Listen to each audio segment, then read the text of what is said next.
Ibn Khaldun, dia antara tokoh sosiologi terawal yang mengkaji mengenai Badui, masyarakat Badui dekat Arab. Okay, so anda tahu kan dekat Arab kita ada masyarakat yang tinggal dekat pekan, yang menetap dekat pekan, bermastautin dekat pekan, dekat bandar. Dan kita ada satu kumpulan golongan yang kita panggil golongan Badui, yang berpindah randah dari satu pekan ke satu pekan, yang berpindah randah duduk dekat tahu kan kaum Badui, dia berkemah dan sebagainya kan. Okay, so topik kajian Ibn Khaldun adalah ke atas masyarakat Badui ini. Bagaimana apabila masyarakat Badui ini datang ataupun melawat ataupun singgah ke satu-satu kawasan perkampungan, satu pekan, satu bandar, mereka berniaga dekat situ, mereka membeli barang-barang dekat situ untuk bekalan perjalanan mereka. Maksudnya interaksi, berlaku komunikasi dan interaksi antara masyarakat Badui dengan penduduk yang bermastautin di sesuatu pekan yang dia singgah tu. Okay, so Ibn Khaldun fokus dia kepada bagaimana kehadiran masyarakat Badui ini mempengaruhi perubahan yang berlaku dalam masyarakat setempat yang bermastautin. Adakah masyarakat Badui itu bila dia datang dia bawa penyakit? Adakah bila dia datang, masyarakat Badui itu datang, dia datang ke satu pekan, satu bandar itu, dia bawa barang baru untuk diniagakan sehingga mengubah landscape ekonomi pekan tersebut. Okay, so itu adalah bidang kajian Ibn Khaldun. Maksudnya dah lama sebelum Augustus lahir. Walau bagaimanapun, kajian Ibn Khaldun tak sebut kajian itu sebagai kajian sosiologi. Even orang-orang lain yang sezaman dengan beliau juga yang turut menjalankan kajian ke atas masyarakat juga tidak menggunakan istilah sosiologi. Sebabnya perkataan sosiologi hanya diperkenalkan pada zaman Auguste Comte. Dan Auguste menggunakan istilah sosiologi itu dalam buku dia. Maksudnya istilah sosiologi itu bukan hanya disebut secara lisan tetapi ditulis dekat dalam buku secara rasmi. Okey, maka disebabkan itu Auguste Comte digelar sebagai bapa sosiologi. Okey, so dalam bidang ilmu tak kisah sosiologi, psikologi ke apa-apa yang logi dekat belakang tu kan. Okey, gelaran bapa itu bukan bermaksud dialah orang yang pertama mengkaji mengenai ilmu itu. Okey, tak semestinya. Okey, so seperti mana contoh yang saya jelaskan berlaku antara apa yang berlaku kepada Ibn Khaldun dengan Auguste Comte. Okay, so kalau nanti anda belajar mengenai bidang lain, psikologi pendidikan, teknologi pendidikan ke apa ke, anda juga akan jumpa mengenai bapa, itulah bapa psikologi, bapa teknologi, kan? Okay, tapi saya nak ingatkan dekat sini, penggunaan bapa itu sebenarnya bukanlah bermaksud orang yang pertama mengkaji, tetapi could be orang yang pertama yang menggunakan istilah, could be orang pertama yang menerbitkan, macam tu. Tak semestinya orang pertama yang mengkaji. Okey, tetapi sehingga sekarang masih lagi berlaku perdebatan dalam kalangan tokoh sosiologi ini, siapa sebenarnya bapa sosiologi. Okey, siapa sebenarnya bapa sosiologi. Setakat ini, okey, majoriti dunia masih lagi berpegang kepada Auguste Comte sebagai bapa sosiologi. Tetapi memang ada beberapa kumpulan yang tidak bersetuju. Sebaliknya ada yang menyokong Ibn Khaldun, ada yang menyokong tokoh-tokoh sosiologi yang lain sebagai bapa sosiologi, bukan Auguste Comte. Okay, so kalau anda baca banyak buku-buku yang berteraskan kepada sosiologi dalam Islam, anda akan dapat temui bahawa ramai penyokong yang lebih menyokong Ibn Khaldun sebagai bapa sosiologi, bukan Auguste Comte. Okay, but for now dalam kelas kita, saya sendiri saya pegang Auguste Comte lah sebagai bapa sosiologi. Okay, so saya sedang itu. Okay, ada orang nak masuk. Okay, so saya terus sambung lah. Okay, selain daripada Ibn Khaldun versus ni pakcik yang berbulu putih ini, namanya Karl Marx. Saya kira ini terutama sekali bagi mereka yang mengambil pendidikan sejarah ataupun pengajian Malaysia akan familiar sangat-sangatlah dengan nama ini, Karl Marx. Okey, juga antara tokoh besarlah dalam bidang sosiologi. Okey, kita juga ada Max Weber. Okey, dan kita ada Emile Durkheim. Okey, kita ada Emile Durkheim dan kita ada George Herbert Mead. Okey, so sekarang ni ada berapa? Okey.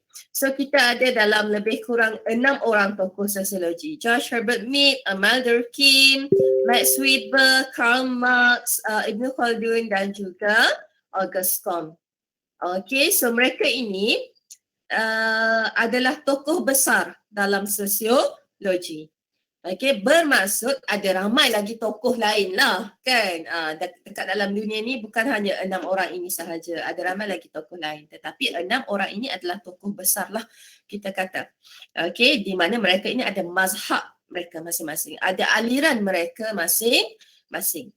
Okey, kenapa 6 orang ini sahaja yang anda perlu tahu? Okey, yang minimum lah anda perlu tahu sebab akan ada relate-nya dengan teori sosiologi. Later on dekat dalam kelas next class lah kita akan fokus kepada teori sosiologi dan anda akan menemui semula nama-nama ini. Anda akan kembali menemui Auguste Comte, anda akan kembali menemui Karl Marx, anda akan kembali menemui Max Weber, anda akan kembali jumpa balik nama ini. Okey, Emile Durkheim dan juga George Herbert Mead. Sebab mereka ini tokoh besar dalam sosiologi, so mereka ada aliran mereka sendiri, mereka ada teori sosiologi yang mereka propose sendiri. Okey, manakala tokoh-tokoh sosiologi lain yang lebih kecil hanyalah merupakan orang kata pengikut kepada aliran-aliran ini. Mereka ni adalah ketua dan yang lain, tokoh-tokoh lain yang saya tidak sebutkan dekat dalam kelas ini adalah pengikut kepada tokoh-tokoh besar ini. Okey. Seterusnya ialah ini sedikit maklumatlah mengenai sejarah mengenai Ibn Khaldun. Saya takkan sentuh panjang lebar sangat lah Yang ini just bersifat pengetahuan. Okay, Auguste Comte, Karl Marx, cerita dia, asal usul dia daripada mana, Max Weber, mengenai konsep yang mereka bawa. Yang kita akan jumpa lagi sekali bila kita berbincang mengenai teori sosiologi. Okay, so ini later on kita akan jumpa balik. Okay, mungkin yang perempuan-perempuan dalam kelas ni macam kenapa yang lelaki je tokohnya, mana tokoh perempuan kan? Ada, bukan tak ada ya? Ada. Tokoh sosiologi perempuan kita ada Harriet Martineau. Okay, Harriet Martineau lahir pada 1802 dan meninggal pada 1876. Okay, Harriet Martineau. Walau bagaimanapun, memang tak ramai, diakui memang tidak ramai tokoh sosiologi dalam tidak ramai tokoh wanita dalam sosiologi atau dalam mana-mana bidang ilmu terawal. Even kalau anda belajar psikologi ke, apa ke, teknologi ke, antropologi ke, sejarah ke, yang masa awal-awal perkembangan ilmu ini memang tidak ramai tokoh wanita. Sebaliknya kebanyakannya dipelopori oleh tokoh lelaki. Okey, Harriet Martineau ni adalah salah seorang orang kata exception lah, pengecualian lah. Okey, kenapa agaknya tokoh wanita tak ramai dalam perkembangan ilmu? Ini idea? Bukan sahaja dalam sosiologi tapi dalam bidang-bidang yang lain pun. Kalau kita bercakap mengenai sejarah ataupun mengenai tokoh-tokoh terawal dalam sesuatu bidang ilmu itu, tak ramai orang wanita. Sebaliknya dipelopori oleh lelaki. Kenapa agaknya?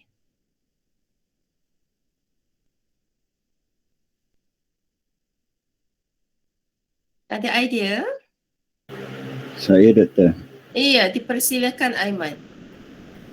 Kerana tak ramai tokoh-tokoh dari segi dalam bidang lain juga, kerana pada zaman dahulu perempuan ini tidak diberi kemudahan untuk pendidikan, hanya untuk kelas-kelas atasan sahaja yang boleh mendapat pendidikan.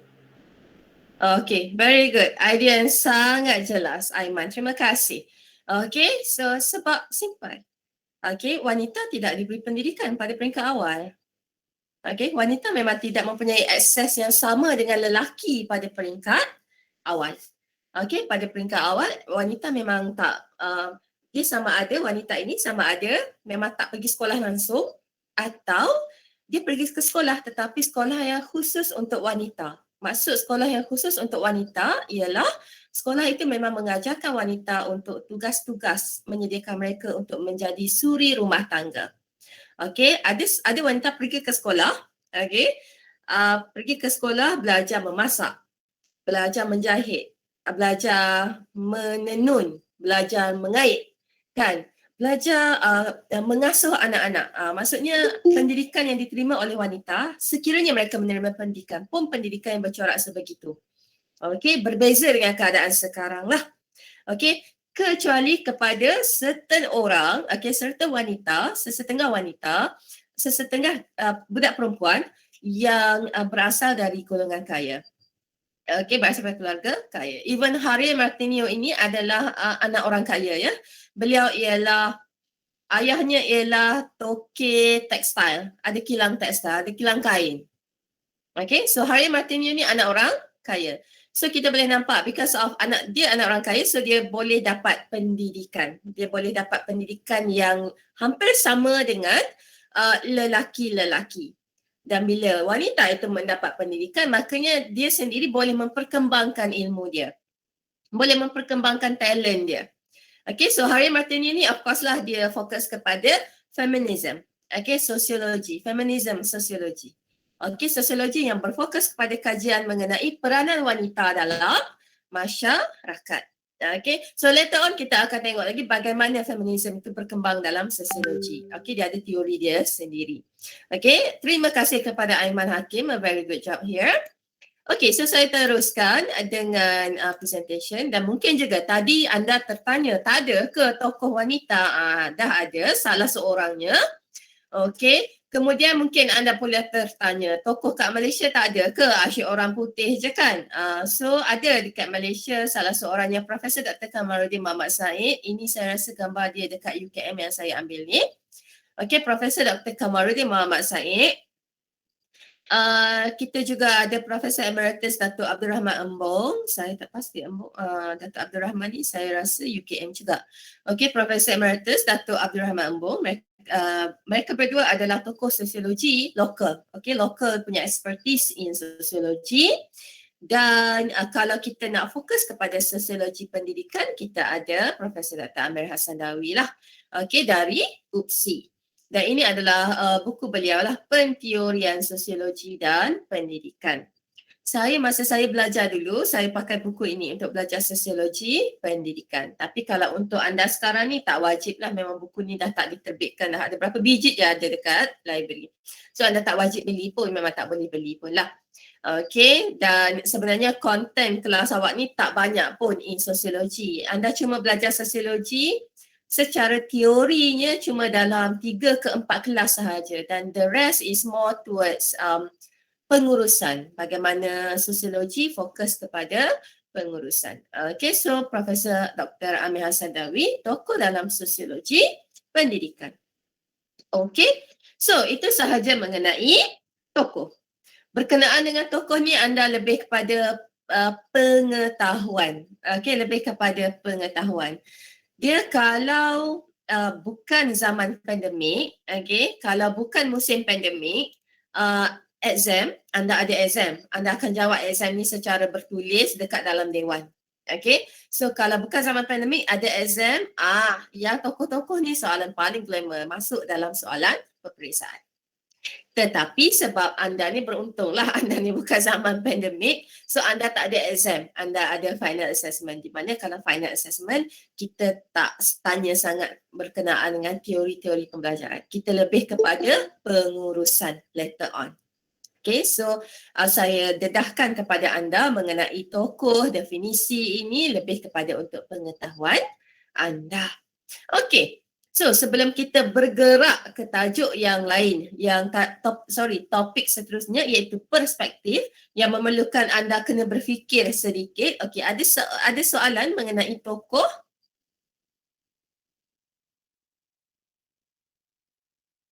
6 orang tokoh besar sosiologi ni, kalau later on anda, katakanlah anda sambung sarjana ataupun anda buat PhD dalam bidang sosiologi, anda akan jumpa balik dengan 6 orang tokoh besar ni. Okey, nak cakap betapa berpengaruhnya 6 orang ini sehingga kan pada peringkat mana, usia mana sekalipun pengajian anda ataupun di negara mana pun anda belajar, maksudnya kalau as long as anda belajar sosiologi, anda akan jumpa dengan tokoh-tokoh itu. Okey, ada sebarang soalan ke untuk berkenaan dengan tokoh sosiologi? Aina Huda, ada soalan? Oh, ya saya. Ya, silakan. Doktor, kalau macam kan ada tokoh tu macam Karl Marx. dengan ayah perempuan ni kan. Maksudnya ada yang zaman diorang macam sama kan. Maksudnya diorang punya zaman tu ada tahun diorang lebih kurang lah. So adakah diorang macam mengkaji sama-sama ke? Macam ni diorang dapat tokoh tu tapi macam soalan saya macam adakah diorang mengkaji bersama-sama lah macam tu. Maksud awak adakah mereka mengenali antara satu sama lain? Ya. Macam tu. Okey, bila kita berkecimpung dalam sesuatu bidang, kita akan buat kajian. Kita buat study tau, kita buat research, kita buat kajian. Okey, kalau dalam hari ini, kalau pada hari ini, pada zaman moden ni, kita kata mereka itu adalah akademia lah, ahli akademik. Akademia. So akademia ni tak semestinya dia bertemu tau. Macam Harry Martineau, dia dekat Perancis contohnya. Max Weber dekat negara lain. Karl Marx dekat negara lain kan.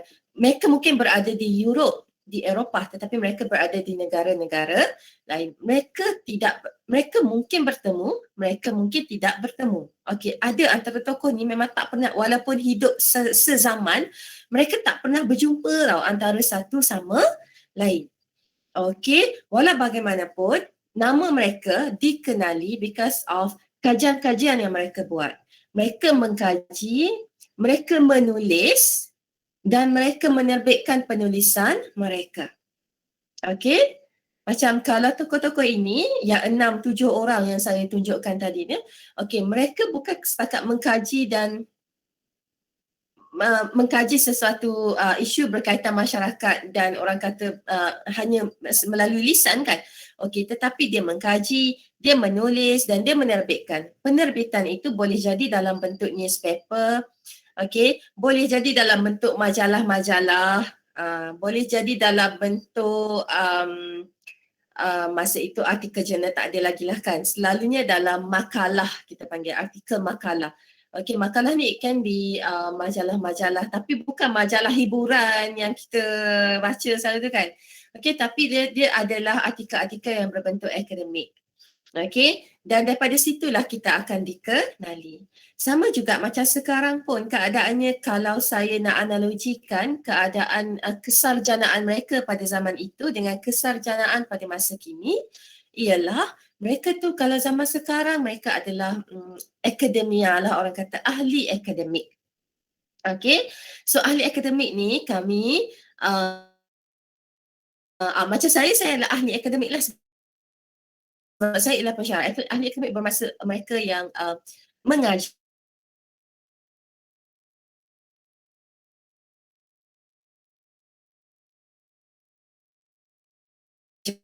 Saya membuat kajian-kajian dalam bidang saya. Bila saya buat kajian, saya tulis report. Bila saya tulis report, saya publishkan, saya terbitkan report saya.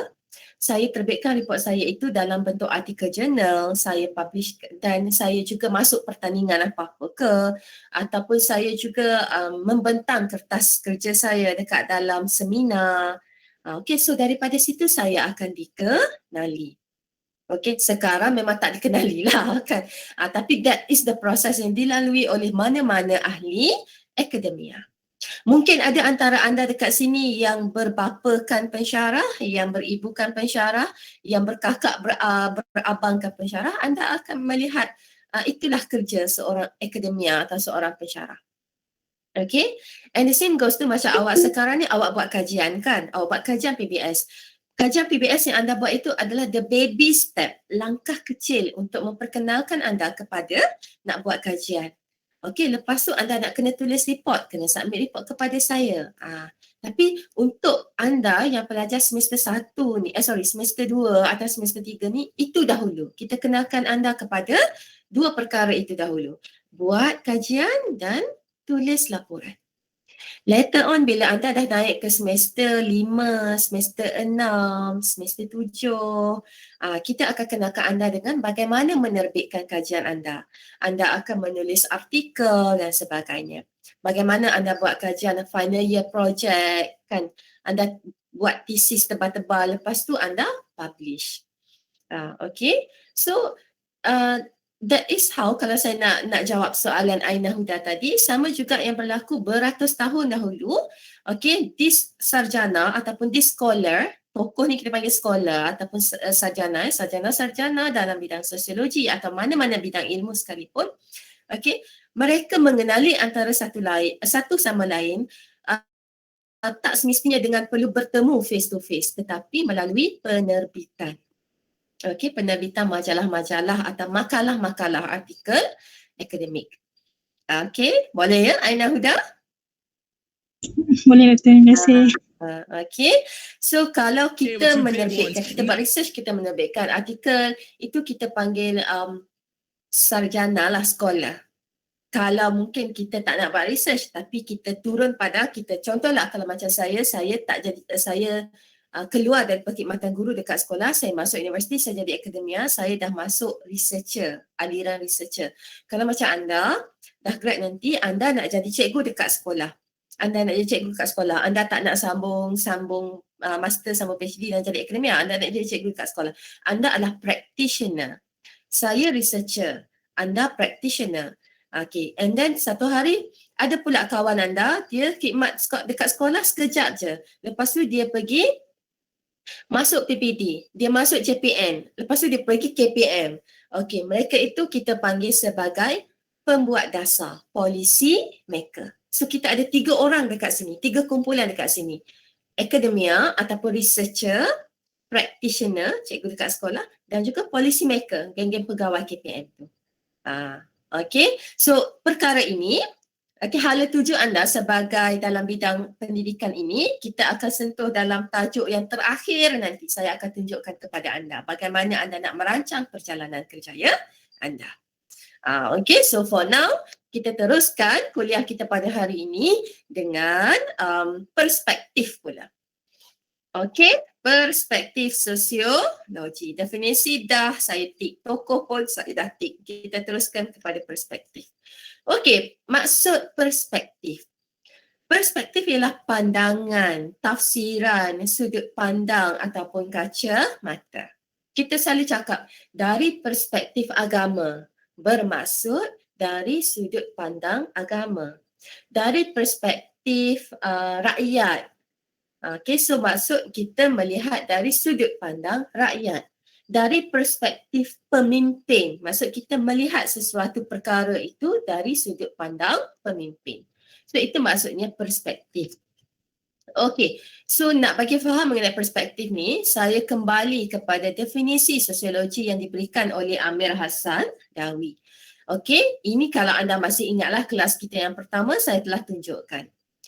Okey, sosiologi menurut Amir Hassan ialah kajian yang sistematik dan saintifik mengenai manusia dan interaksi sosial mereka dalam masyarakat daripada pelbagai sudut. Bermaksud, katakanlah anda seorang manusia dekat tengah ni. Ini adalah anda, manusia, individu, seorang. Okey? Kemudian, anda akan berinteraksi dengan orang lain di sekeliling anda. Anda akan berinteraksi dengan orang yang lebih dewasa daripada anda. Anda akan berinteraksi dengan orang yang lebih tua, golongan senior citizen dalam masyarakat. Anda akan berinteraksi dengan orang lain yang berbeza bangsa dan agama dan kepercayaan dengan anda. Anda juga akan berinteraksi dengan mereka yang berlainan keupayaan dengan anda. Anda juga akan berinteraksi dengan golongan pendeta atau golongan yang agama dekat dalam masyarakat. So the keyword is interaksi. Okay, dan the whole interaksi ini, interaksi saling hubungan antara seorang individu dengan elemen lain dalam masyarakat, itu adalah sosiologi. Ataupun saya boleh tunjukkan dekat sini. So ini adalah masyarakat. Ini mewakili masyarakat. Dan ini adalah seorang individu dalam masyarakat. Seorang individu dalam masyarakat. So interaksi, interaksi seorang individu dalam masyarakat dengan elemen-elemen lain, ahli lain dalam masyarakat. Sama ada elemen itu adalah elemen hidup. Sama ada ia elemen hidup atau elemen bukan hidup. Ini kita panggil sosiologi. Dan kita ada perspektif sosiologi, mikrososiologi dan makrososiologi. Apa yang dimaksudkan dengan mikro dan juga makrososiologi ini ialah dalam sesuatu orang kata apa sahaja isu, topik, fenomena yang berlaku dalam masyarakat akan dihuraikan dari perspektif mikrososiologi dan makrososiologi. Apa sahaja isu atau fenomena yang berlaku boleh dihuraikan, dinilai dari perspektif individu atau dari perspektif masyarakat. So mungkin bunyinya masih lagi kabur, saya bagi contoh. Kalau anda dapat lihat dekat sini, penggunaan dadah. Katakan topik yang kita nak kaji ialah penggunaan dadah. Isunya adalah mengenai penggunaan dadah. Kalau dari mikrososiologi, kita akan tengok penggunaan dadah dalam ruang lingkup seorang individu. Kan? So seseorang manusia, seorang individu tu dia mengambil recreational drug. Recreational drug ni maksudnya dia bukan ambil dadah tu sebab as medication, tapi saja-saja ambil dadah saja-saja kan. Dadah ni adalah ubat sebenarnya. Kan? Drug is medicine. Asalkan dia diambil dalam jumlah yang jumlah yang selamat lah. So maksudnya dekat sini seorang individu mengambil mengambil dadah secara recreational. Maksudnya dia tak ada keperluan penyakit apa-apa yang memerlukan dia mengambil dadah sebagai medication, tetapi sebagai recreational. Seterusnya apa yang jadi kepada dia? Dia jadi ketagihan. Bila dia jadi ketagihan, dia akan mulalah ada kesan dia could be kerap ponting kerja, kerap bergaduh dengan rakan sekerja, kualiti kerja dia merosot. Kemudian boleh jadi dia mengalami masalah kesihatan dia mula merosot. Seterusnya kehidupan berkeluarga dia juga merosot. Mungkin bergaduh dengan isteri, dengan suami, mungkin bergaduh dengan ibu bapa, bergaduh dengan adik-beradik. So ini adalah penggunaan dadah dari perspektif mikrososiologi. Mikro means kecil. Kecil sebab individu, seorang. Tapi kalau kita tengok dari perspektif makro means besar. Penggunaan dadah dari perspektif makrososiologi. Kewujudan penagih dadah dalam masyarakat. Kewujudan penagih dadah dalam masyarakat akan boleh menyebabkan berlakunya jenayah.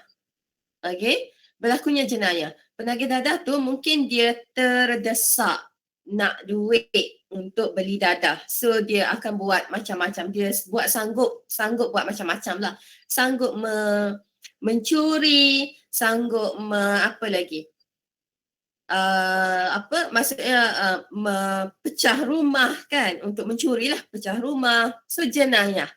Selain daripada itu boleh berlaku jangkitan penyakit. Selain daripada membawa kepada kemerosotan ekonomi. How come penagih dadah boleh menyebabkan kemerosotan ekonomi? Dia berkait dengan kerap ponting kerja, kualiti kerja merosot, semua-semua ni boleh membawa kepada kesan besarnya adalah kepada kemerosotan ekonomi. Dan akhirnya membawa kepada keruntuhan sesebuah masyarakat lah. So itu kalau kita melihat ataupun kita menilai sesuatu isu penggunaan dadah dari perspektif makro atau dari perspektif society masyarakat. Manakala yang dekat atas ni kita menilai penggunaan dadah dari perspektif individu itu sendiri yang mengambil dadah itu. Okey? Pendek kata, bahasa mudahnya macam ini. Orang nak ambil dadah, suka hati dia lah kan. Kalau dia yang sakit. Dia yang kena buang kerja. Contohnya lah kan. Kalau dia punya keluarga yang kacau bilau kan. Tetapi dia bukan terhenti setakat dia sahaja. Mesti ada kesan kepada masyarakat. Okey? Mesti ada kesannya kepada masyarakat. Bila kita, katakanlah kita sebagai seorang individu, satu hari kita rasa macam, kita nak ambil dadah lah. Kita nak menyalahgunakan dadah, tak kisahlah dadah apa pun kan. Kita nak telan ekstasi lah contohnya, ataupun kita nak ambil heroin lah. Kan? Okay? So, memang selepas itu kesannya ke atas kita. Kita akan jadi sakit kan, kita ketagih, kita gaduh dengan orang, semua tu kan. Tapi kesan dia tu bukan terhenti setakat kita. Dia akan berpanjangan sehingga membawa kesan besar kepada masyarakat. Okey, boleh faham ke dekat sini? Boleh doktor. So perspektif ini penting bila kita kena buat decision berkaitan dengan isu ini. Contoh decision itu adalah katakanlah persoalan. Wajarkah mereka yang terlibat dengan dadah dihukum dengan berat? Okey, wajarkah mereka yang terlibat dengan dadah dihukum dengan berat? Bila kita nak decide what kind of punishment, apakah jenis hukuman yang kita perlu kenakan kepada mereka yang menyalahgunakan dadah ini, kita kena mempertimbangkan berdasarkan kesannya ke atas masyarakat, makrososiologi dan kesannya ke atas individu. Okey? Sebagai contoh, dalam 2-3, saya rasa tak lama lah sebelum ini, kalau anda pernah tahu yang isu ibu dekat negeri mana ya, yang ibu anak 5 ke yang mengedar dadah, dia tak menagih dadah, dia mengedar dadah. Dan dia Sabah doktor. Ya? Sabah, dari negeri Sabah. Sabah ya, yang itu kan. Dan berlaku polemik dekat Twitter. Saya tak pasti dekat FB, tapi yang saya tengok dekat Twitter, saya rasa dekat FB pun samalah. Kan? Orang macam, kesiannya dia, bukan ibu mengandung, ibu anak ramai kan anak dia. 5 ke 7? 9 kan doktor? 9 kan. Anak ramai dan si ibu itu dikenakan hukuman gantung sebab dia mengedar dadah melebihi berat. Berlaku polemik. Okey, orang polemik dari segi apa? Polemik bermaksud sesuatu yang dibincangkan secara hangat dan ada pertentangan pendapat yang sangat orang kata ketara. Itu kita panggil polemik. Okey. Jadi maksudnya ada yang kata macam, kesiannya anak dia sampai 9, anak kecil-kecil lagi, mak dah kena hukum gantung kan. Kalau orang yang berpegang kepada sebegitu, maksudnya dia hanya melihat dari perspektif mikrososiologi. Dia hanya melihat kesannya hukuman itu ke atas kehidupan si ibu, ke atas kehidupan anak-anak si ibu. Itu maksudnya mikrososiologi. Tetapi ada lagi satu pihak yang dia kata tak bolehlah pegang kepada kesiannya. Dia dah mengedar dadah lebih daripada berat yang ditetapkan. Lebih melebihi limit yang ditetapkan oleh undang-undang. Kan? Dan jangan hanya melihat kesian dekat dia sebagai ibu kepada 9 orang anak yang dihukum gantung kerana mengedar dadah. Lihat apa kesan daripada dadah yang dia edarkan itu ke atas orang lain, ke atas keluarga lain. Dan mungkin ada berapa ramai kehidupan orang lain yang rosak disebabkan oleh dadah yang diedarkan. Itu kita lihat dari perspektif makro. Okey? Kalau kita melihat dari perspektif mikro, kita akan kata, kesiannya dekat dia sebab kita hanya lihat dia. Kita hanya melihat ibu itu. Dia seorang ibu, dia seorang wanita. Dan kita tak tahu suami dia ke mana kan yang sepatutnya menjaga dia dan melindungi dia kan. Dia seorang ibu, dia seorang wanita, dia ada anak 9 orang, kena hukum gantung. Kan? Itu dari perspektif mikro, kita tengok dia. Tapi kalau kita lihat dari perspektif makro, kita tengok dia mengedar dadah. Banyak pula tu dan apa kesan dia ke atas masyarakat. Okey? Boleh anda faham dekat situ mikro versus makro? Faham, Doktor? Okay. So later on nanti bila anda dah faham mikro dan makro ni, saya harap later on nanti kalau sekiranya berlaku lagi isu-isu yang berkaitan, isu-isu dia dalam masyarakat kita akan sentiasa timbul macam-macam isu. Anda boleh analyse dari sudut mikro dan makro. Okay, mikro dan makro. Yang bestnya belajar sosiologi ya, sebab dia very close dengan kita, sebab kita hidup bermasyarakat. Okay, so saya teruskan dengan my presentation. Ini penggunaan dadah. Okey, ini agaknya gambar mengenai apa? LGBT. LGBT. Ataupun yang sekarang ni kita tambah Q kat belakang, LGBTQ. Okey, LGBTQ. Okey, berdasarkan warna pelangi. Okey, kalaulah saya minta anda huraikan gambar ini dari perspektif berdasarkan gambar ini anda boleh agak apa isu atau fenomena yang nak dibincangkan. Cuba anda huraikan dari perspektif mikro dan perspektif makro. Okey, so saya bagi anda dalam 2 minit. Lepas ni saya akan tanyalah respon anda. Saya bagi anda 2 minit ya. Kita kembali pada pukul 10.55. Okey, so lihat gambar ini dan relatekan dengan bagaimana anda nak huraikan dari perspektif mikro dan makro mengenai fenomena atau isu LGBT yang semakin menular lah dekat bukan sahaja negara kita tapi dekat atas dunia ni. Okey, so 2 minit dari sekarang boleh take your time untuk memikirkan ini.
Okey dah 10.55.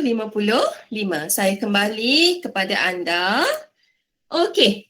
So, macam mana? Boleh saya dengar idea anda mengenai isu ataupun fenomena LGBTQ dari perspektif mikro sosiologi dan makro sosiologi. Okey, ada yang nak kongsi idea?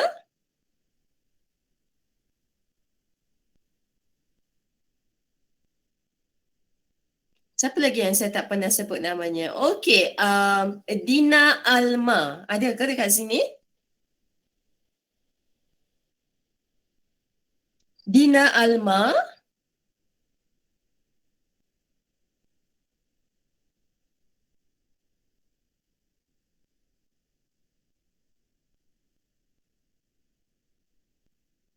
Dina Alma, adakah dalam talian?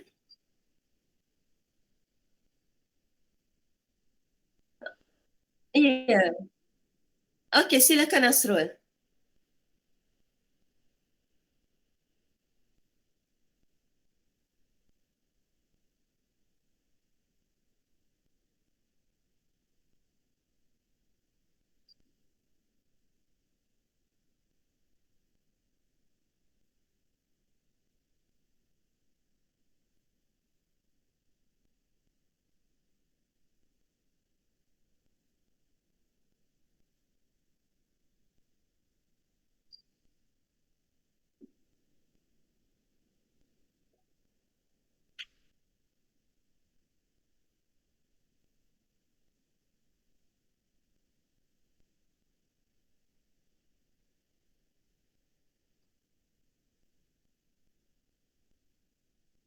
Okey.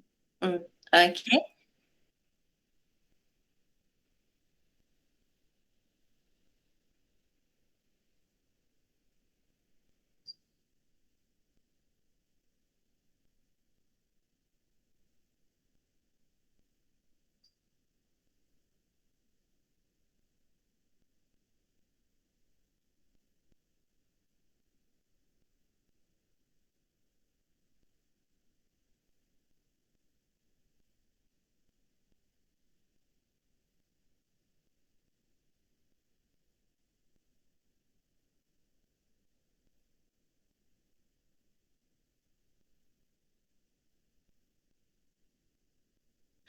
Okay, terima kasih Muhammad Nasrul. Okay, very good idea here. Okay, kalau dilihat dari sudut mikro, Muhammad Nasrul melihat, okay, mereka ini berkemungkinannya ada history semasa kecil. Maksudnya dekat sini kita tak judge mereka lah, kan?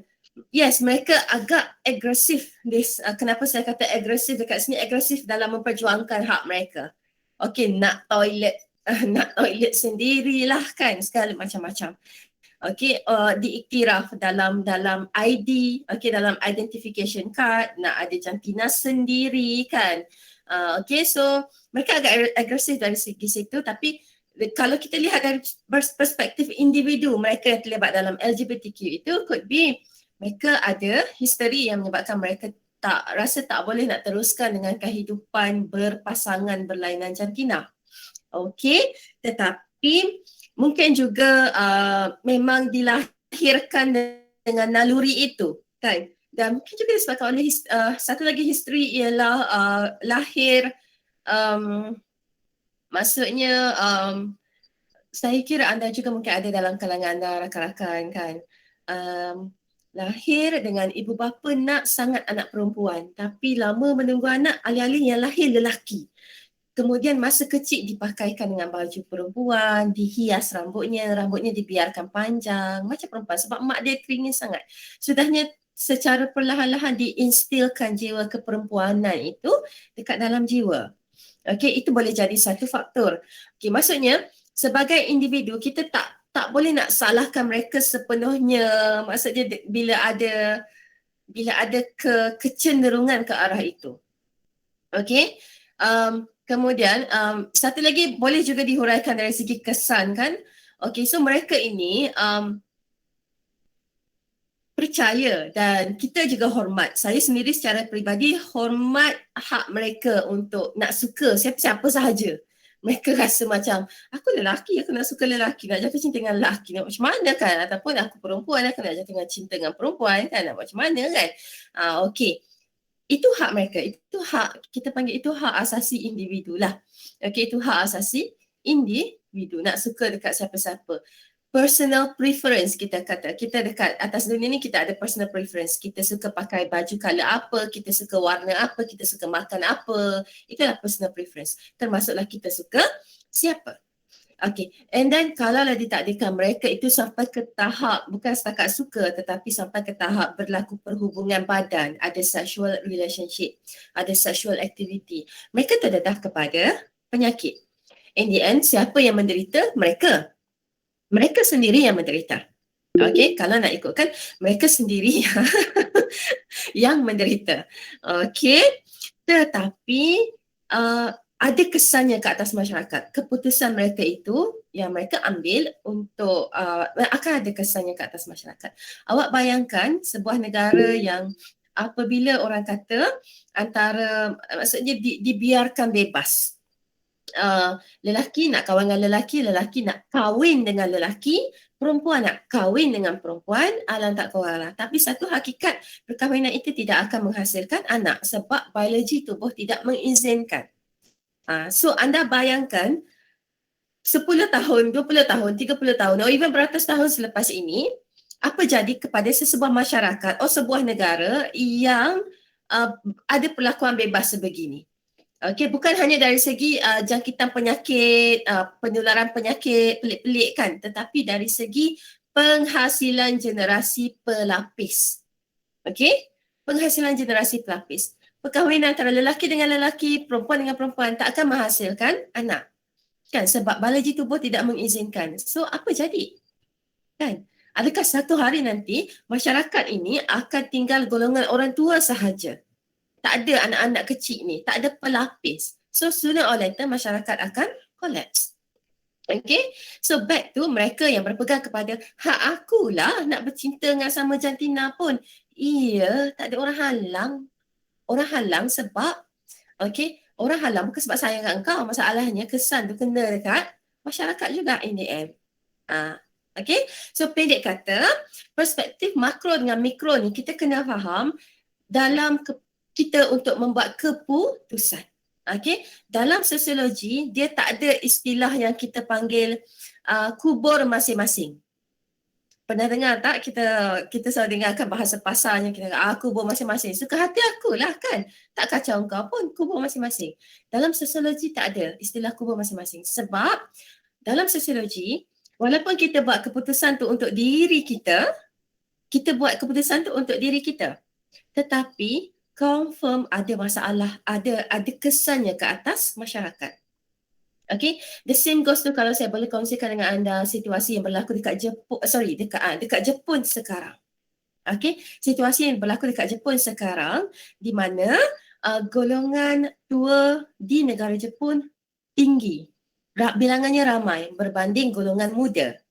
Sebab pada satu masa dahulu sebelum itu ada ramai golongan muda dekat Jepun ini yang memilih untuk tidak berkahwin. Satu, sebab dia nak fokus kepada kerjanya, tidak berkahwin. Ataupun kalau yang berkahwin, okay, dia memilih untuk tidak ada anak. Okay, kalau kita ikutkan itu hak masing-masing lah kan. Kau yang nak jadi mak bapak, kau tak nak ada anak, rasa macam tak boleh jaga anak, okay fine, that's it. Ataupun your life, you tak nak kahwin, that's it, tak apa. It seems like kesannya ke atas individu. Walau bagaimanapun, okay, sooner or later akan ada kesannya ke atas masyarakat. Okay, bila dah ramai-ramai pula yang memilih untuk tidak berkahwin, yang memilih untuk berkahwin tetapi just for partnership, tidak for companionship, tidak mahu ada anak dan sebagainya, maka apa yang jadi ialah 10 tahun, 20 tahun, 30 tahun selepas itu akan berlaku perbezaan generasi yang orang kata bilangan dalam generasi yang sangat berbeza. Sekarang ini Jepun menghadapi lambakan golongan tua berbanding golongan muda. Kan? So orang tua bila dia dah berusia, dia dah tak cekap untuk bekerja. Okay? So berlaku kurang tenaga kerja yang pelapis dia. So bila dia pencen, tak ada orang nak masuk. Tak ada orang nak buat kerja ni. Sebab golongan pekerja yang muda sangat kurang. Kenapa golongan pekerja yang muda kurang? Sebab rate of birth rendah. Kadar kelahiran rendah. Kenapa kadar kelahiran rendah? Sebab ramai generasi yang tua ini pada masa mereka muda, mereka memilih untuk tidak mempunyai anak. Begitu juga dekat negara China. Okey, pun sama. Generasi tua di negara China sekarang ini tinggi berbanding di gap generation. Di China pula keadaannya berbeza. Di China, generasi tua dia ramai.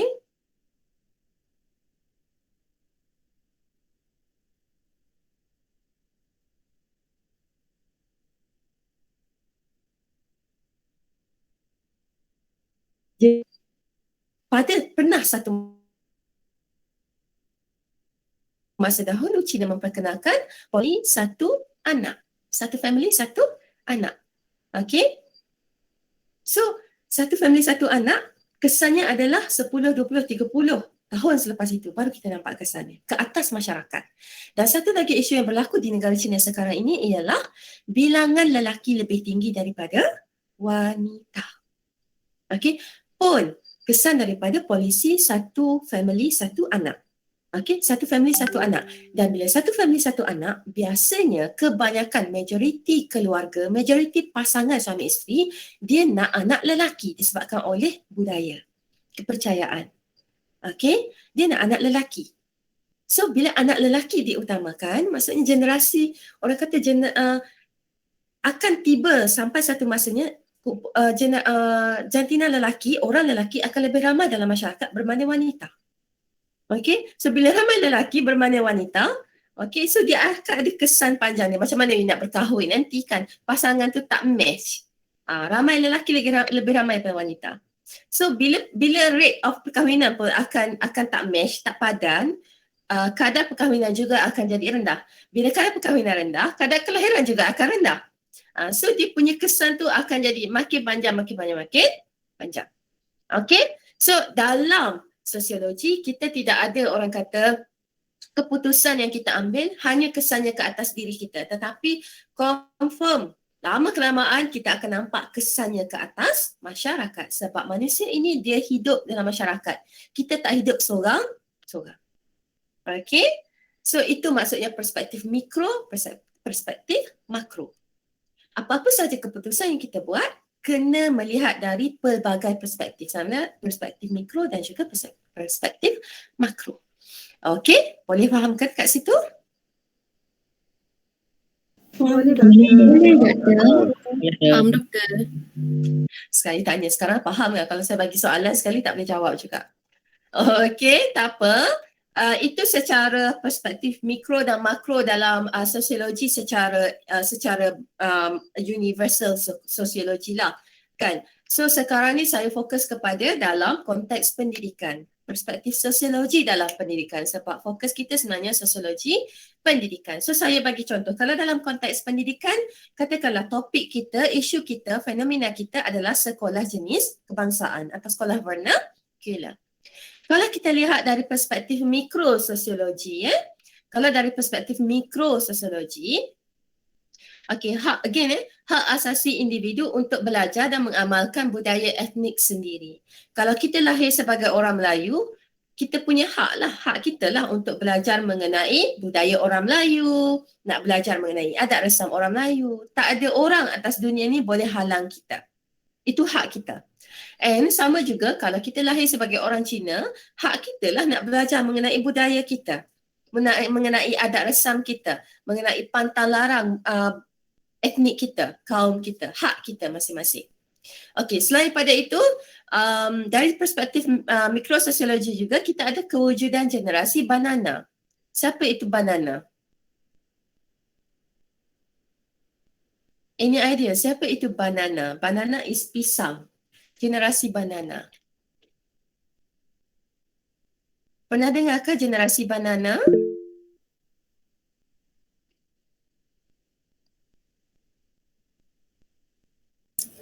Tak pernah doktor. Tak pernah? Pernah doktor. Okey, generasi banana setakat ini masih belum berkembang kepada kaum lain, tetapi generasi banana ni kita refer kepada kaum Cina. Okey, kaum Cina. Apa dimaksudkan dengan banana ialah, okey, awak tengok pisang pisang. Awak tengok pisang. Pisang kulit dia kuning. Kita kata pisang dah masak lah kan. Okey, pisang kulit dia kuning tetapi dekat dalam dia putih. Maksudnya, okey, yellow skin. Okey, orang Cina, kaum Cina dikenali secara umum, secara universalnya atas muka bumi ni sebagai yellow skin. Okay, yellow skin. Dia bukan white white people is orang putih tu. Tapi kalau yellow skin ni, orang Cina, orang Korea, orang Jepun, itu kita panggil, orang-orang Oriental, itu kita panggil yellow skin. Okay, so kenapa banana? Sebab yellow skin, orang dia kelihatan seperti orang Cina dekat luar. Tetapi di dalam warna putih. Maksudnya jiwa orang putih. Okay, so banana ni kita panggil sebagai is a degrading Degrading maksudnya satu panggilan yang not to say menghina, tapi dia macam di refer kepada satu golongan yang fokus, satu golongan khususnya orang-orang Cina atau orang Oriental ini yang hanya Cina pada permukaan tetapi jiwa dia orang putih. To the extent nak membaca, nak bercakap Cina pun tak boleh, tak pandai. Muka dia kalau kita tengok orang Cina, tapi speaking berabuk, speaking Queen punya English punya speaking. Nak tanya pasal budaya, pasal Tuhan, pasal adat resam, pasal pantang larang orang Cina, semua dia tak tahu. Okay, so itu generasi banana. Which is setakat ini generasi banana merujuk kepada orang Cina ataupun orang Oriental, Jepun, Korea. Tapi percayalah sooner or later dia akan berjangkit kepada kaum lain. Di mana banana ni maksudnya ialah orang yang hanya fizikal sahaja kita nampak, kita klasifikasikan dia kepada kaum tertentu. Tetapi dalaman dia, jiwa dia, jati diri dia dah bukan jati diri kaum itu. Dia nampak macam orang Cina, tapi jiwa dia bukan orang Cina. Okay. Jimmy Ho jangan terasa ya kalau setakat letak nama Jimmy dekat depan tu kita tak panggil awak banana Jimmy. Jangan risau. Okay.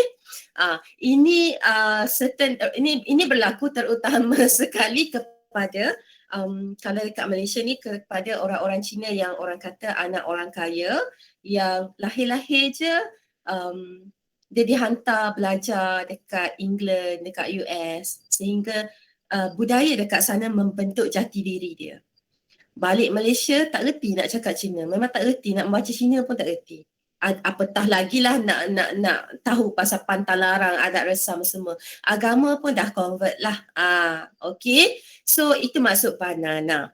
So setakat ini isu itu hanya berlaku, ia adalah isu sosial ya, berlaku dekat dalam kalangan orang Cina kalau di Malaysia ini kewujudan golongan banana, tapi boleh jadi juga berlaku dalam kalangan orang Melayu.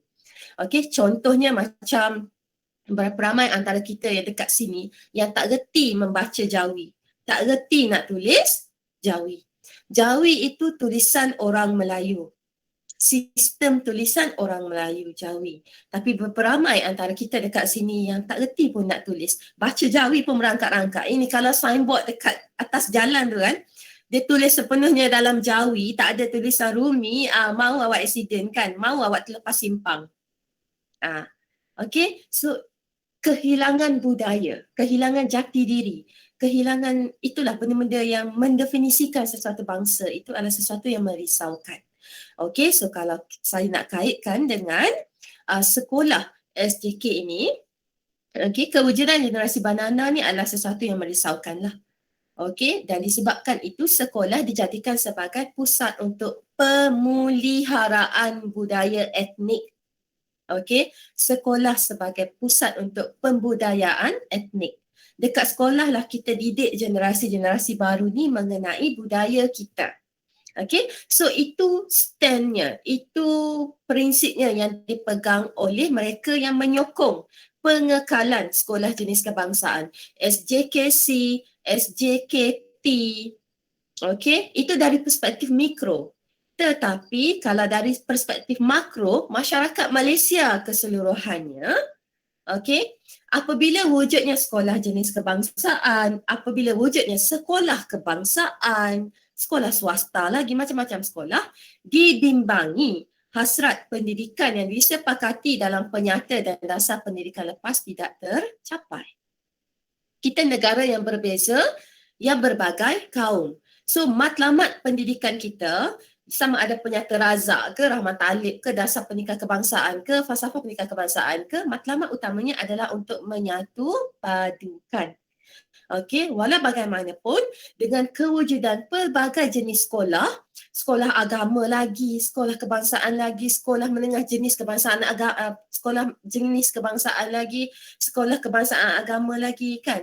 Adakah dia menghalang sekolah-sekolah yang pelbagai ini menghalang penyatu paduan bangsa itu?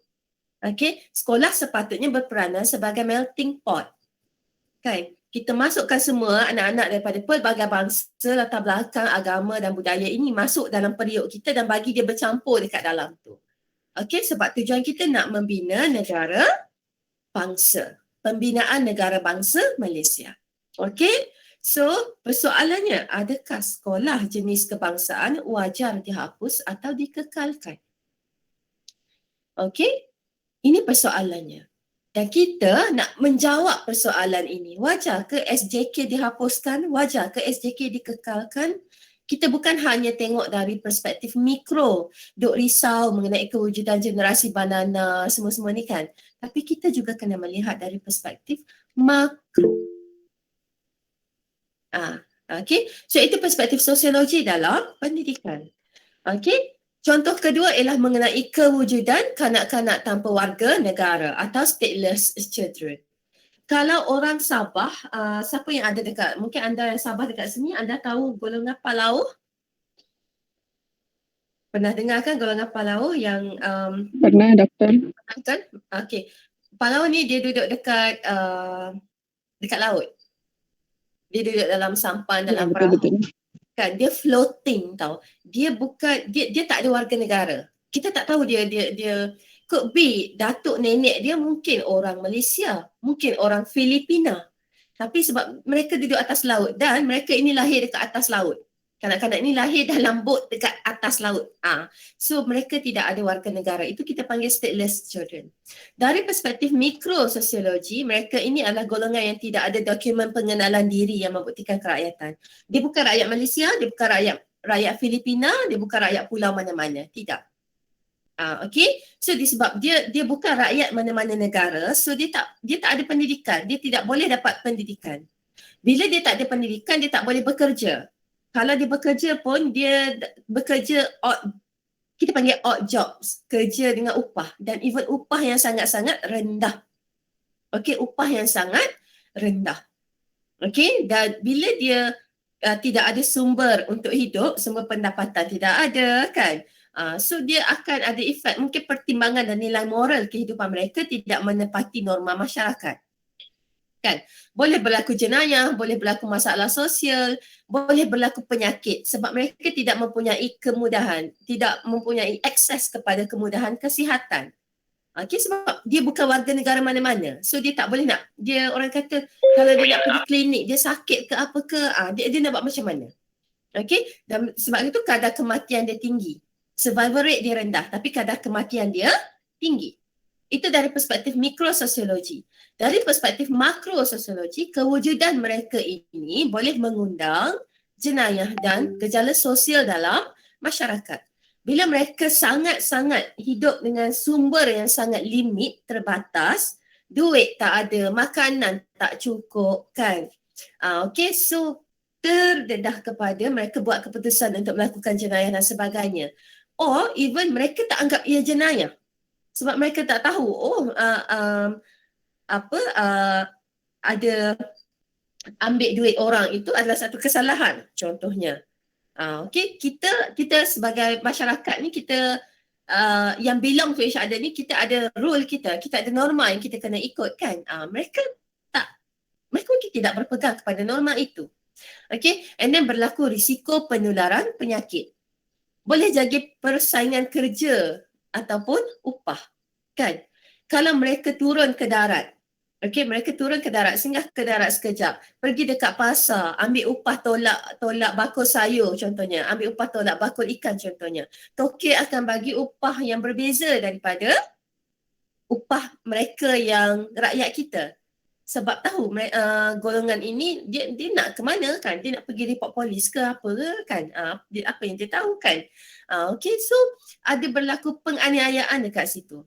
Dan mereka ini boleh jadi ancaman kepada keselamatan masyarakat. Keselamatan masyarakat dekat Sabah yang bermastautin, yang rakyat kita sendiri.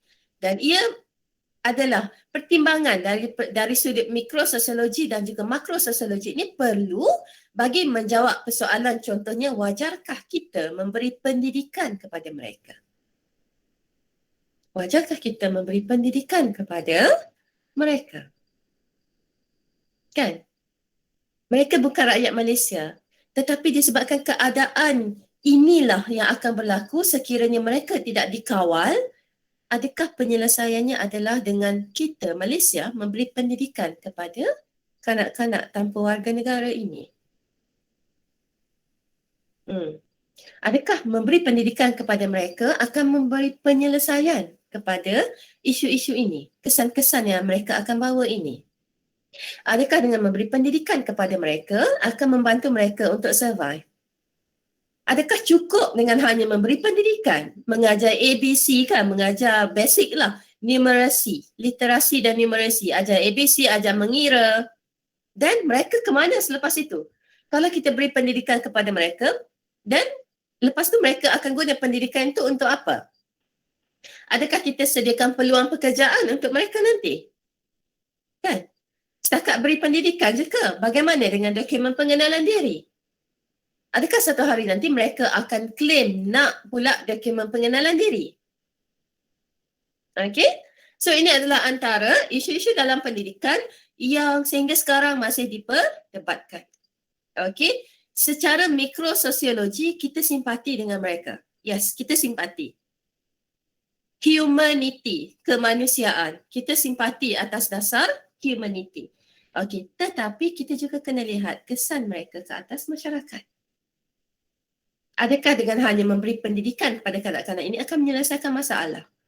Ke nanti timbul masalah lain? Mereka claim pula nak warga negara. Sudah. Bak kata orang Melayu kan pepatahnya, kita bagi betis, mereka nak peha pula. Okay. So itu adalah isu-isu dalam pendidikan yang kita boleh lihat dari perspektif mikro dan makro. Okay, sebab tujuannya ialah kita perlu pertimbangan dari kedua-dua perspektif makro dan mikro sosiologi sebelum membuat sebarang keputusan mengenai matlamat dasar dan program pendidikan.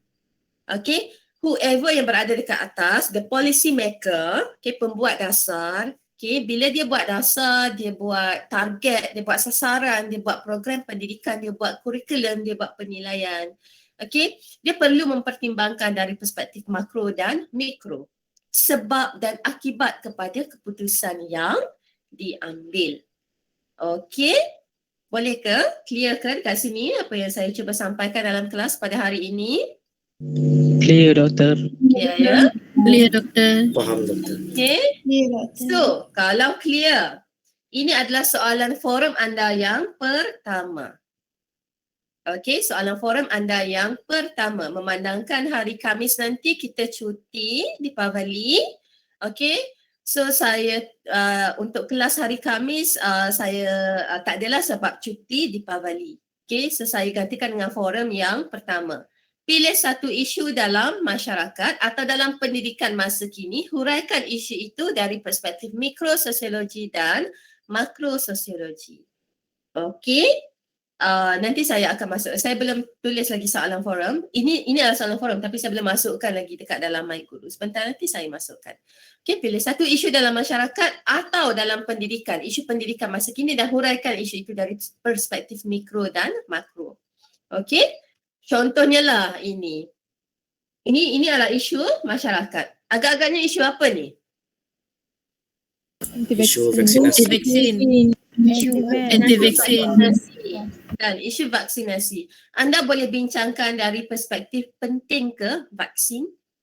Apa kesannya kalau seseorang yang tidak mahu vaksin? Adakah kesannya ke atas dia sahaja ataupun ada kesan ke atas masyarakat ke? Dari perspektif makrososiologi, dari sudut pandang makrososiologi, anti vaksin ni macam mana? Okey. Satu lagi ini apa? Ganja. Cannabis. Kenapa agaknya ini adalah isu yang saya kata polemik? Kan? Ada golongan yang menyokong penggunaan ganja, pengambilan ganja. Okey? So bincangkan dari sudut dari sudut mikrososiologi dan juga makrososiologi. Okey, kemudian ini kalau dari sudut pendidikan seks atau pendidikan seksualiti. Penting ke ia untuk dari perspektif mikrososiologi, penting ke pendidikan seks? Bagaimana dari perspektif makrososiologi? Okey? Ini contohnya lah. Satu lagi contoh yang anda boleh bincangkan. Ini contoh ya, saya bukan kata saya limitkan anda bincangkan dari ini sahaja. Tidak. Ini banyak lagi isu dalam masyarakat yang anda perlu buat pertimbangan dari sudut mikro dan makro. Okey, satu lagi yang mungkin boleh ditambah ialah apa lagi yang anda boleh bincangkan? Baby hatch? Tahu apa itu baby hatch? Tahu. Tahu. Apa agaknya baby hatch? Mengelakkan daripada orang buang bayi rata-rata.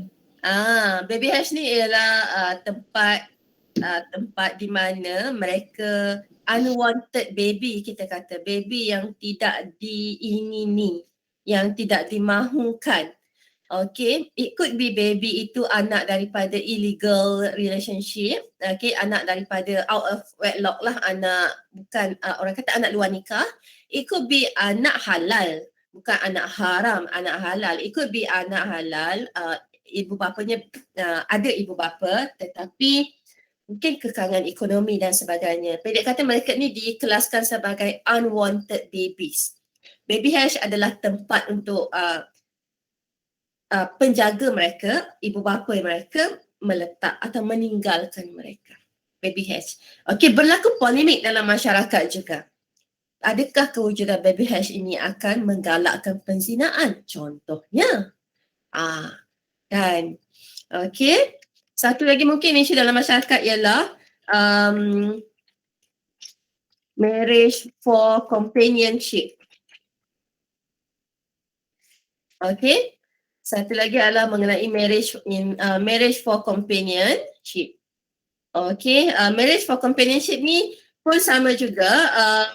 Dia berlaku dekat dalam satu polemik yang dibicarakan secara kecil-kecilan dekat dalam Twitter beberapa hari lepas mengenai ada seorang ni dia tweet. Dia kata salah ke kalau dia nak, orang kata dia nak berkahwin tapi dia tak nak anak. Maksudnya dia marriage for companionship. Dia nak ada teman je, dia nak ada suami sahaja atau dia nak ada isteri sahaja tapi dia tak nak ada anak. Dia macam tu.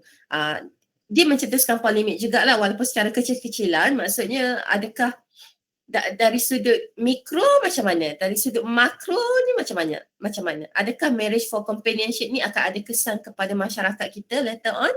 Anda boleh bincangkan. Lagi apa lagi agak-agak isu je? Contoh isu. Ini isu masyarakat lah. Kalau awak nak fokus nak kecilkan kepada isu dalam pendidikan sahaja pun boleh. Agak-agaknya apa selain pada pendidikan seksual? Kita ada UAE, United pentaksiran ataupun exam gantian. Okay. UEC. Peperiksaan gantian SPM iaitu UEC. Okay. So UEC ni adalah sistem peperiksaan yang diproposkan oleh mereka yang di sekolah swasta untuk menggantikan peperiksaan SPM. Dia tak nak ambil SPM. Dia nak ambil UEC. United Education Certificate. Okay. So ini adalah isu pendidikan. Adakah ada kesan kepada masyarakat kita later on sekiranya kita mengizinkan SPM ini, ada pelajar-pelajar kita yang tak mau ambil SPM tapi untuk ambil UEC. Okay, so ini adalah antara isu-isu yang anda boleh gunakan untuk anda huraikan, anda jawab forum. Pilih satu sahaja isu, kemudian anda huraikan dari perspektif mikrososiologi dan juga dari perspektif makrososiologi. Okey, so saya kembali kepada anda. Ada sebarang soalan? Okey, sebelum tu saya pergi ke chat. Saya tak sedar bila saya present slide kan saya tak nampak chat. Okey, Muhammad Izhar Haidi kata wajar dikekalkan. Wajar dikekalkan kepada sekolah SJK ke Izhar Haidi? Ya, doktor. Okay, so Izhar dia kata wajar dikekalkan. Okay, so itu masing-masing punya pandangan. Dan hujahkanlah dari segi mikro dan makro. Nur Hafiza pula, okay, dia bertanya, Nur Hafiza tanya, kalau tiada dokumen diri akan berkekalan ke kalau macam tu? Selagi mereka tidak boleh dibuktikan mereka rakyat negara mana-mana. Macam itulah kehidupan mereka. Okay, selagi sebab generasi Palau ni kadang-kadang bukan babynya, even mak bapaknya pun memang stateless. Yang ada warga negara tu could be datuk nenek, could be moyang dia. Even to the extent mak bapak dia pun mungkin stateless juga. So kalau mak bapaknya pun bukan warga negara mana-mana negara, dia spesifik lah. Kalau Palau ni dia warga Malaysia ke dia warga Filipina? Kalau dia bukan warga mana-mana negara pun, mak bapak dia pun bukan, anak dia apatah lagi lah kan. Mereka tak boleh nak buktikan itu. So kita nak ambil dia, yalah kan, mungkin rakyat sendiri pun tak terjaga, nak jaga orang yang tak boleh buktikan dia rakyat kita pula. Macam something macam itu. Okay. Kemudian Muhammad Nasrul Pulitat, perkahwinan bawah umur. Very good, Muhammad Nasrul Amin. Very good. This is a very good issue. Perkahwinan bawah umur. It can be dibincangkan dari sudut pendidikan. Okay, it can be. Boleh dibincangkan dari sudut pendidikan, boleh dibincangkan dari sudut masyarakat secara keseluruhannya, sosiologi secara umumnya. Perkahwinan bawah umur. Okay, perkahwinan bawah umur. Satu isu yang sangat menarik. Saya nak tengok macam mana Muhammad Nasrul Amin bincangkan polemik ini. Dari sudut mikro dan dari sudut makro. Okay, boleh ya? Okay, ada sebarang soalan?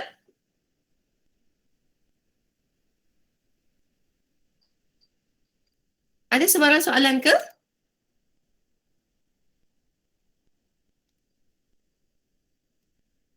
Setakat ni tiada, doktor. Oh, setakat ni tiada. Okey, Elviana Dennis, berapa patah perkataan?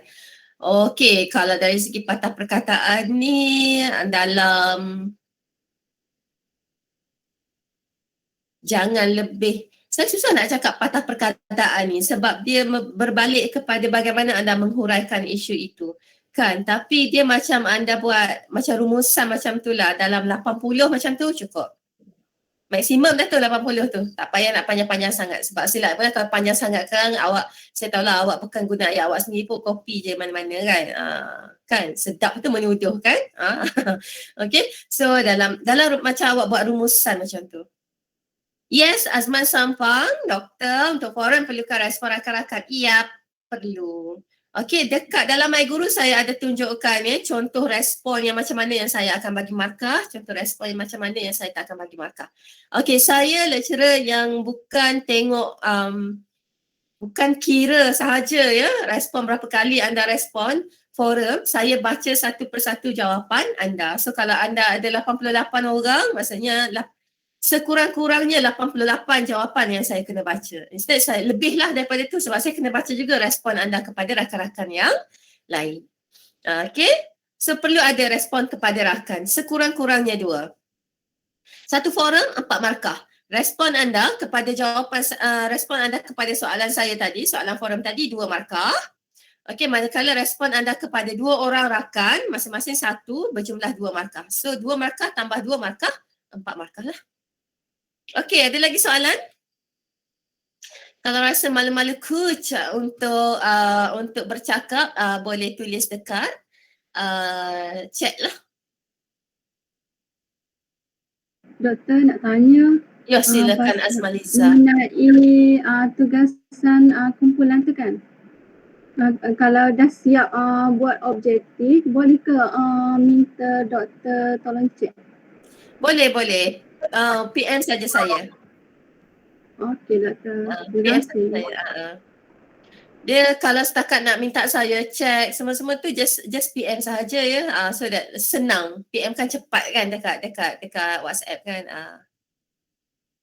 Okey. Ada lagi soalan lain sama ada berkenaan kelas ini, berkenaan forum, berkenaan dengan tugasan? Okey, dah mula bergaduh dengan rakan-rakan sekumpulan dah. Dah mula bergaduh dengan rakan sekumpulan dah? Belum lagi kot ya? Bergaduh bukan apa, biasalah bila buat assignment ni kan, kenal pula dengan rakan-rakan yang baru kenal. Rakan-rakan kumpulan yang baru je kenal.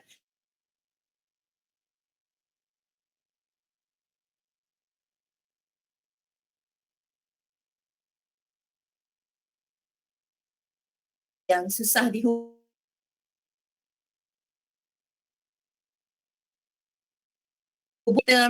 cubalah kita cuba sebab kita semua sudah dewasa, anda semua sudah dewasa. So itu peranannya masing-masing lah.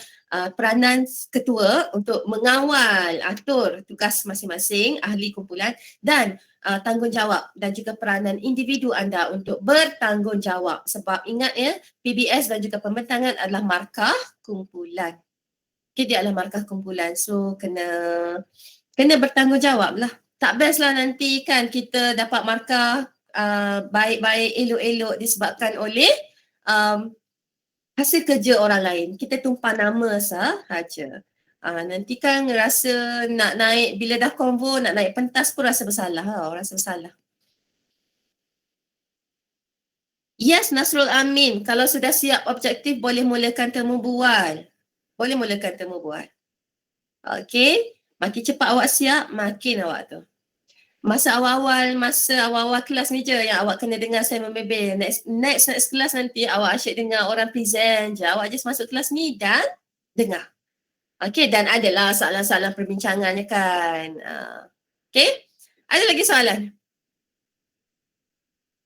Okay, Doktor, so silakan Nur Yunira.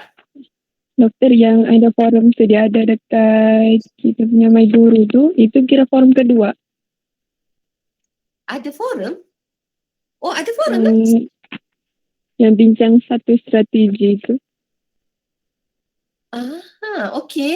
Okey, saya akan tengok semula apa yang berlaku dekat My Guru sebab ini forum pertama adalah yang ini. Yang saya bagi ni. Oh, okey doktor. Pembukaan tu kiranya 4/11 ni, Khamis juga. Okey. Tak apa. Saya akan tengok semula dekat dalam My Guru sebab saya takut ada tersilap setting ke dekat situ ataupun ada pensyarah lain ke yang tersilap settingkan kepada semua. Okey, tapi tak apa. Untuk kelas awak, forum pertama adalah soalan saya hari ni. Okey, yang lain jangan jawab lagi. Forum ni sahaja. Okey? Terima kasih doktor. Okey, sama-sama. Okey, so kalau tidak ada sebarang soalan, saya kira itu sahaja kelas pada hari ini 11.39. Okey, terima kasih kerana bersama-sama dengan saya menadah telinga, menahan mengantuk anda, okey, dengan kelas pada hari ini. So saya harap anda mendapatlah sedikit sebanyak pengetahuan baru bila masuk dalam kelas pada hari ini. Okey, jangan lupa jawab forum. Lupa pula. Forum awak nak jawab berapa lama ni masa ni? Saya bagi 2 minggu cukup. Boleh doktor. Boleh Saya bagi 2 minggu. Okey, so saya bagi 2 minggu. Tak naklah saya tak naklah buka sampai hujung semester kan. Saya bagi 2 minggu sebab anda pun mungkin ada banyak juga tugasan lain dah mula banyak tugasan kursus lain kan. So untuk forum ni saya bagi 2 minggu. Okey, so itu saja. Sekian, terima kasih. Kalau ada apa-apa soalan jangan lupa tanya saja dalam grup ataupun PM saya. Okey, so itu saja kelas pada hari ini. Terima kasih. Terima kasih doktor. Terima kasih doktor. Terima kasih doktor. Terima kasih doktor. Terima kasih doktor. Terima kasih doktor. Doktor maaf saya nak tanya kita perlu respon forum tu kepada berapa orang rakan? Sekurang-kurangnya 2. Okey, baik doktor, terima kasih. Okey. Thank you doktor. Doktor, nak tanya, Ya, silakan. untuk respon tu adakah perlu respon dekat doktor punya forum ataupun pada rakan saja? Dua-dua sekali. Awak kena respon kepada saya dan awak kena respon kepada 2 orang rakan. Okey, baik. Terima kasih doktor. Okey, sama.